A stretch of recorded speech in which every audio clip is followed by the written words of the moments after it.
everybody, spring is officially here, and that means we are getting ready to start severe weather season as well. Today we're going to spend some time telling you what you can do to be prepared, and we're also going to tell you about how the city responds to storms. We're very fortunate to have two guests here with us today. Seated next to me is Lieutenant Dan East with the Wichita Police Department, and down at the end is our Assistant Public Works and Utilities Director, Joe Pager. Thanks for being here, guys. Great to be here. Well, first let's start off by talking a little bit about when we get warnings and we know that a storm is coming, what does the city do to prepare? Well, several days before a typical spring or summertime storm, we'll get some advanced warning, and we'll be monitoring media outlets, National Weather Service, and if it looks like the situation is going to be really bad, oftentimes Sedgwick County will activate the Emergency Operations Center to allow departments to come together to get a briefing directly from the National Weather Service so that we can get the latest information on what a storm looks like. And talk about the different partners that respond to the Emergency Operations Center. Well, the Emergency Operations Center is really a hub in which all of the city and county departments and private resources that might be needed to respond to a storm or other natural disaster or man-made disaster come together so that we can coordinate at a very high level what the needs of different operations are and who might be able to assist them. And Lieutenant East, what does the police department do?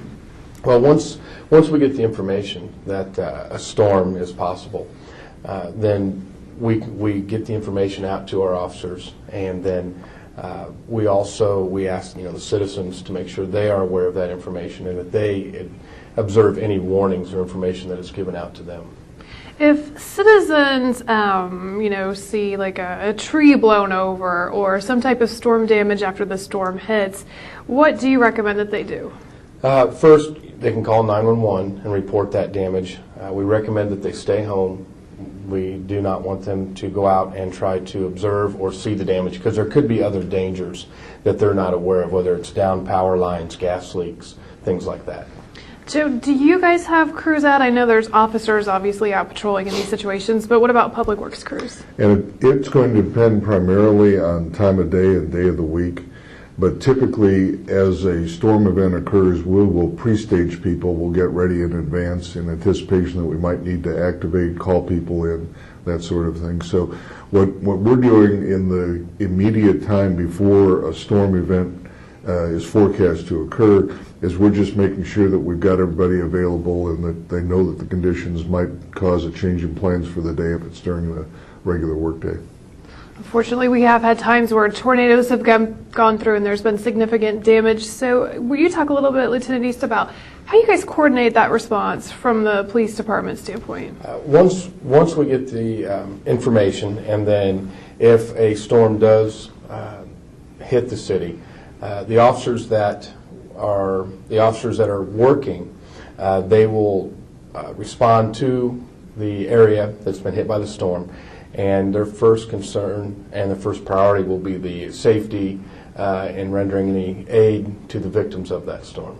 And we could coordinate with outside agencies, whether it's Sedgwick County Sheriff's Department, the Wichita Fire Department, Sedgwick County Fire Department, or any of the other surrounding law enforcement agencies within Sedgwick County.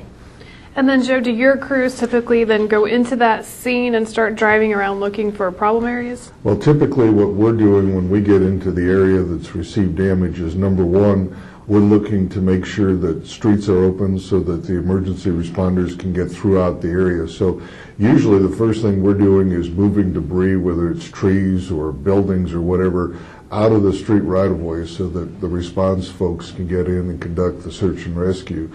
And then beyond that, we'll do whatever supporting roles are necessary. Obviously, we're going to have some utility work in terms of when a house gets leveled, usually the water is on at that structure. It's got to be shut off, things like that. Sometimes on an interim basis, we'll need to sit on down-powered lines so that the first responders can be freed up from that, and we'll still keep people off those lines until the utilities can come out and check in. And then that allows you guys to go house to house to search? Is that how that works? Yes, it allows us to have a more coordinated effort as far as looking for folks that need assistance, looking for victims, and then also just keeping track of the houses that we have checked versus the ones that we need to check.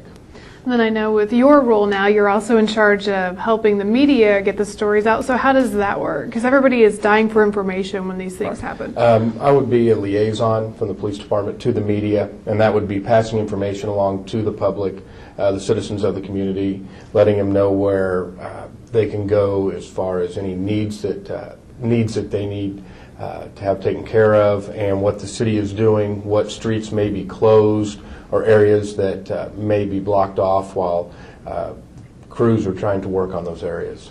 I know you guys, the police department's very active with social media, with your Facebook and Twitter sites. Yes. Will you be pushing out information that way? So after you guys get through like the initial search and rescue phase, then what happens next? Once you go into more of a cleanup, law enforcement would be more as far as securing the area, make sure only folks that are authorized to be in the area, maybe with closing down parts of the streets or the neighborhood, or it could even be officers checking to make sure everyone going in and out is authorized to be there. And you guys do get a lot of traffic because everybody wants to come, see is my family member okay, or come see the damage firsthand. Yes, we do, and we would ask folks, there'll be areas set up to where they can check, and we would ask folks not to try to come down to that area, because what's going to happen is it could hamper the first responders or the folks that are doing cleanup to try to get their jobs done and get that process moved along. Cleanup's obviously a huge concern for you guys. Absolutely, and we have a couple of different roles during the cleanup phase. One is that we'll make a decision as to whether or not the city is going to do any cleanup, and when we do cleanup, it's usually of tree waste from the street trees that are along the public right-of-way, not the private property waste.